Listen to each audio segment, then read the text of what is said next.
Good evening, everyone. Welcome back to another episode of Uncle Mark's No Bullshit Self-Defense. Nice to see you all. If you remember last video I did, I was talking about somebody grabbing you by the throat, pretty much, and whether it's close range, medium, or pinned against the wall at arm's length.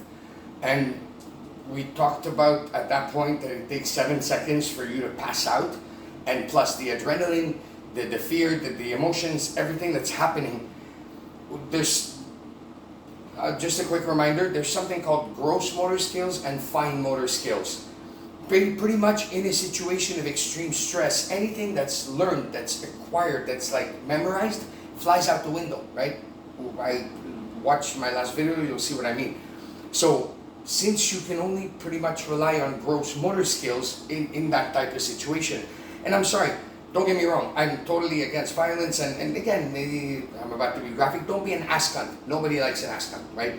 Don't instigate shit, but in some situations, no matter what you do, you try to de-escalate, and you know, you're nice, you truly understand the individual in front of you, and you know, everybody's been through trauma at the end of the day, and right, but when it comes to survival, if it gets, you know, to the point where it's physical, the person's grabbing you by the throat, I'm sorry, again, I'm about to get very raw. Fuck it, you know what, fuck you, it's not gonna happen, right? I wanna go back home in one piece, breathing. So, going back to that crap I was seeing, please don't ever do that. See, what I was showing you, remember when the person's grabbing you by the throat, what are the primary targets on the human body, right? Eyes, throat. Everything else, just fucking pain. Sorry, language.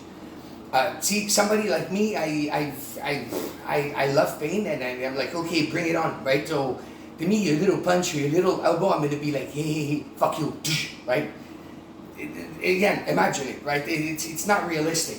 I mean, call it whatever you want, art, whatever, but don't call it self-defense because it doesn't apply to a 50-pound person, right?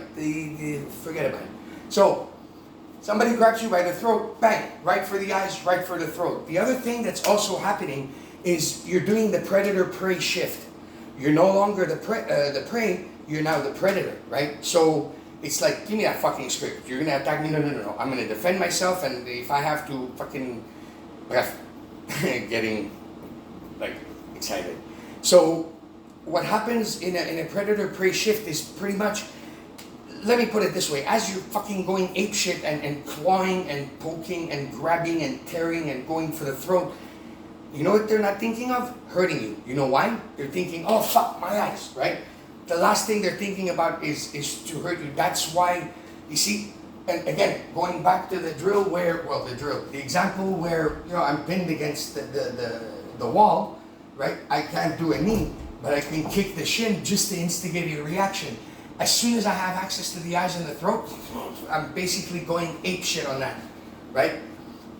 Just to give you an example, grab your hand, and again, don't do it to strangers unless you want to instigate shit, but imagine somebody puts their hand in your face. You imagine how intrusive that is, right? So now imagine I'm clawing at the same time. It's not, like I said, the last thing they're thinking about is hurting you at that point because they're going totally on defensive mode, right? Now, going back, quick review on the 5 principles of physical retaliation. Again, you've done your best to de-escalate, you know, you understand the person, the blah, blah, blah. I don't want to get into details, but let's say it gets physical at that point. You have no choice, right? 5 principles: economy of motion, non-telegraphic movement, striking with your closest weapon to your opponent's closest target. You have tactile sensitivity at close range, right? The ability to interpret your opponent's energy or your aggressor's energy through the sense of touch. And then you have primary and secondary targets, which are eyes and throat, right? As long as you follow these principles pretty much, which are universal, right? It applies to everything. Again, I give a stupid example that when I open my cupboard to reach for a glass, do I go, No, I just open it, reach for a glass. Why would fighting in a way or defending yourself be different than kind of real life? Because how can I say this? If your training does not mimic reality, when, I'm about to get graphic, when the shit hits the fan, you're gonna freeze. If you freeze in that type of situation, you're in a world of hurt, right? So you always want to train basically, whatever you do pretty much, as long as it follows those 5 principles, economy of motion, non-telegraphic movement, striking with your closest weapon to closest target, tactile sensitivity, and primary and secondary targets, you can't go wrong. It becomes instinctive, right? So pretty much, little parenthesis, the fighting position, if you want, you see, this is aggressive, right? This is, in a way, passive submissive. I don't like to call this a stance because a stance implies rigidity, but pretty much it's a call it like, whatever. Just the position that the international, hey, I don't want no problems, right? However, from here, first of all, it's psychological in the sense that the person kind of, they don't know that you know what you're doing, right? But from here, I still have access to palm striking, elbowing, eye gouging, headbutting, whatever, right? It's still a fighting position in a way. It's just that it's also very natural. The other thing is, and what happens in that case is the person's ego goes up and their guard drops. So most of the time you get, and of course, if they grab you again by the throat, right away, bang, bang. If you can't reach the eyes or throat, you kick something else, your knee, whatever, slap, do whatever the fuck you have to get to the eyes and the throat, right? At that point, the person's going on defensive mode. The last thing they're thinking about is hurting you. So yeah, at that point, again, once they're no longer a threat, establish a safe distance. Obviously, diffuse your vision. Never go into tunnel vision, ever. Be careful of your surroundings. Maybe that person has friends or anything. And once you're at a safe distance, at that point, you can basically run to safety and make sure that you call the authorities, of course. 911, explain what happened, blah, blah, blah. So this position pretty much is also physical in the sense that what do you have to go through to get to me? My hands, right? So if you're coming in, and most common attacks, let's be honest, I've never seen a fight go, hey motherfucker, and all of a sudden start punching your leg. That's ridiculous, right? So most common attacks, it's either through the center, either to grab your throat or to whatever, punch you, or around, whether a sucker punch, to grab you in a choke. There's also the tackle, but I don't want to overload you guys with information, so I'll do another basically video specifically on that. But for now, we're going to cover basically the center line. By the way, center line, the line that divides your body in half, right? You will hear me say that eventually. So pretty much, if the person comes in from here, I can simply jam it, right? If the person goes around, I can move in and again trap it with my forearms, right? Example. So, and by the way, the reason I'm not just doing this is because if the person is stronger, they're simply going to go through my arm and I'm going to get smacked, right? So if I'm here, I'm jamming with my forearms, I'm kind of tucking my head in and I'm, moving into the arm. The worst is going to happen if they're stronger, well, their arm is going to end up around. And then keep in mind, my hands in the eyes. So it's fine, as long as you don't get punched, right? So from this position, even you notice when I close off or I jam, I'm not just doing this. Because again, if the energy is coming towards me, I just do this, the person is stronger, I'm going to end up on my ass. So if I'm here, person comes in, whether this side or this side, I jam it, and then from here, pretty much, I'm like, okay, I have eyes here. I can throw a knee, I can throw a little kick, I can throw a palm strike, I can throw another palm strike and move to the other way, kind of. So, and I'm going to get into it. There's a specific drill I wanted to talk to you about tonight, and then I'll let you go because, you have other things to do but to hear me yap. So, basically, there's a drill that we used to do back in the day, and thank you, Mr. Tony Blauer.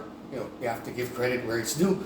It's called the mirror drill. What you do is you get into this position, and then you grab a partner and they get into the same position like so, hands on hands, right? So at the same time you're working tactile sense and you're working all the 5 principles at the same time. So step 1, you're like this, hand on hand. You ask then you alternate. One person goes either around with a hook or to mimic, and please be careful, don't hurt yourselves, that's not the point. Or they come to grab you, and then all you're going to work on is either jamming it or pretty much moving in and blocking it, right? Then step 2, step 3, once you get good at this, heck, you can do one attack after the other and then jam one and then whatever, jam the other, and however it comes, you deal with it. Now, once again, step 3, what you do pretty much is one person attacks, you do whatever, the deflection or whatever, you get out of the way, do whatever you have to, and then at that point, you freeze. Whatever position you end up in, you freeze, and then you go, okay, what would be my closest weapon to your closest target? Am I able to do like a headbutt? By the way, if you headbutt, with this part. And don't do because you might end up hitting here, you might end up breaking your nose. And the nose going up the brain, bullshit. It's cartilage. It's not gonna happen. So if you're gonna headbutt, again, this way, and at that point, you have access to an eye gouge, you have a knee, you have a quick elbow at that point, depending on the situation. So always 3 to 5 closest weapon to closest target. This is, again, once you get, advanced at this, you can do it. We used to do back in the day 3 people mirror drill. So you get jumped by one person, then the other, and then you have to act accordingly and move. Little tip, there's something called, and this applies to fighting, to pretty much any type of, whether competitive or self-defense or fighting or anything. It's called the power box principle. Pretty much, if you notice, there's a little square in front of us where our shots have the most effectiveness, right? Or our strikes or whatnot. If I punch here or strike here, I have no effectiveness. Same thing here, right? So what you want to do is either be on one side or be on the other, which is outside. You want to keep the person in your power box and you want to stay out of theirs, right? So imagine somebody's in front of me. I can strike them, they can strike me. If I parry and move out of the way, pretty much now they're in my power box, but I'm outside of theirs. What do they have to do to strike me? Just kidding. They have to actually adjust in order to be able to strike, whereas I'm in a perfect position to strike from whatever position I'm in. This is basically strategy, right? You always want to be 2-3 steps ahead of like whatever your aggressor, your opponent, whatnot. So again, think of it as moving in a y-axis, either this way or this way, but never dead center. And same thing with person comes around with a hook, you jam it, you're moving into it, right? But then here, I can trap it, and look, I have a palm strike, I can rake. Palm strike under the jaw going upwards. The reason being is, again, nose going up into the brain, horseshit. And if I turn around and you do this is gonna just piss me off. So notice how the jaw sticks out. You can always connect, and then look, you can go for the eyes, you can rake, you can grab, tear. Again, we're talking maximum potential for violence. Right? Once the person is no longer a threat to you, establish a safe distance, get out of there, call the authorities. Always back yourself up, right? So that's pretty much it. If I think of anything else, I'll make another video for you. In the meantime, thank you guys so much, and I appreciate you watching my first video. Have a beautiful evening. Be safe. Mark out.